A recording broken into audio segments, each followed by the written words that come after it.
Hi வணக்கம். நான் Kovai driver. இன்றைக்கி எங்கே வந்திருக்கேன்னு பார்த்தீங்கன்னா, மேட்டுப்பாளையம் வனபத்திரகாளியம்மன் கோவிலுக்கு வந்திருக்கோம். சவாரியே பார்த்தீங்கன்னா மத்தியானத்துக்கு மேலே தான் ஒன்று கிடச்சிது.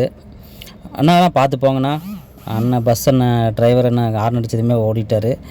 பார்த்திங்கன்னா இங்கே வந்து பூஜையெல்லாம் போட்டிருக்காங்க வண்டிகளுக்கு. அதனால் தெரிஞ்சிருக்கு எங்கே இருக்குன்ட்டு.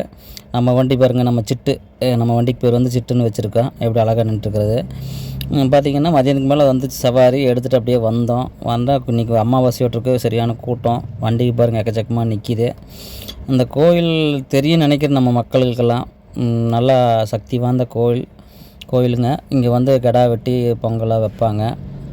பார்த்திங்கன்னா இங்கே கோபுரம் கட்டிகிட்ருக்குறாங்க. கோபுரம் சீக்கிரம் கட்டிட்டாங்கன்னா கோயில் இன்னும் அருமையாக இருக்குது பார்க்குறக்கு. நான் உள்ளே போலிங்க, வந்தேன். சரி ஒரு டீ ஒன்று சாப்பிட்டுங்க அப்படியே ஒரு சின்ன வீடியோ எடுக்கலான்னு எடுத்துகிட்ருக்குறேன். அருமையாக இருந்தது. பார்த்திங்கன்னா காக்கா அதெல்லாம் தீவனம் சாப்பிட்டு இருந்துச்சு. சரி ஒரு நல்லாயிருக்கு வியூ பாயிண்ட்டுன்ட்டு சும்மா அப்படியே ஒரு எடுத்தேன். முன்னாடி போகலான்னு தான் பார்த்தேன். அதுக்குள்ளே கஸ்டமர் நான் வெளியே வந்துட்டுருக்குறேங்கன்ட்டாங்க. சரி சின்னதாக ஒரு வீடியோ எடுத்துருவோம் அப்படின்ட்டு. பார்த்திங்கனாலே தெரியும் எத்தனை வண்டி நிற்கிதுன்னு பாருங்கள். இதுக்கு மதியானத்துக்கு மேலே தான் வந்தோம். பார்த்திங்கன்னா மழை லைட்டாக பெருநாயக்கம்பல் சைடெலாம் மழை பெஞ்சிட்டு இருந்துச்சு. ஓகே ஃப்ரெண்ட்ஸ், இந்த வீடியோ இதோட எண்ட் பண்ணிக்கிறேன். டாட்டா பாய் பாய்.